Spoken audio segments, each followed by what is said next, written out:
রাষ্ট্রভাষা বাংলা চাই, বাংলা চাই।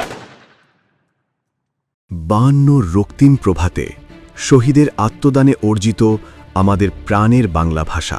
শহীদ হন সালাম, বরকত, রফিক, জব্বার, শফিউর সহ আরও অনেকে।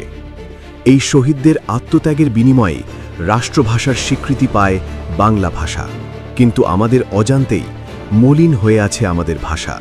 তাই এই আন্তর্জাতিক মাতৃভাষা দিবসে ফোটন নিয়েছে এক অন্যরকম উদ্যোগ। পিকআপের গায়ে অযত্নে লেখা ভুলগুলো ফোটনের রং আর তুলির ছোঁয়ায় ফিরে পাচ্ছে শুদ্ধতা। রাস্তায় তো অনেক কোম্পানি গাড়ি চলে, কিন্তু ফোটনের মতো এরকম অন্যরকম উদ্যোগ কেউ এখন তো নেয় নাই। সারাদিন এত ব্যস্ততার মধ্যে থাকি, পিকআপে যে লেখাটা ভুল তা খেয়াল করার সময়ই পাইনি। ফোটন নিচুর দিকে আমার গাড়ির লেখাটা ভুল বানানটা ঠিক করে দিচ্ছে। এসিআই মোটরস ও ফোটনকে জানাই অনেক ধন্যবাদ। এই পিকআপের আয় দিয়ে আমার সংসার চলে, তাই আমার কাছে আমার পিকআপটা অনেক প্রিয়।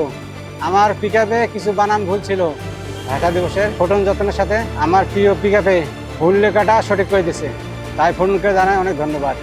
রাস্তায় তো অনেক কোম্পানির গাড়ি চলে, কিন্তু ফোটনের মতন এরকম উদ্যোগ কেউ নেয় না। আমার পিকআপের সাথে এই লেখাটাও বিভিন্ন জেলা ঘুরে বেড়ায়, কিন্তু লেখাটা যে ভুল ছিল এটা খেয়াল করিনি। ফোটনের উদ্যোগে এই ভুল লেখাটাও আজ ঠিক হইলো, তাও আবার ভাষার মাসেই। ধন্যবাদ এসিআই মোটরস ও ফোটনকে। দেশের বিভিন্ন প্রান্তে ফোটনের তুলিতে ফোটনের সাথে ছড়িয়ে পড়ুক আমার বাংলা। আন্তর্জাতিক মাতৃভাষা দিবসে এসিআই মোটরস ও ফোটনের পক্ষ থেকে সকল ভাষা শহীদের প্রতি বিনম্র শ্রদ্ধা।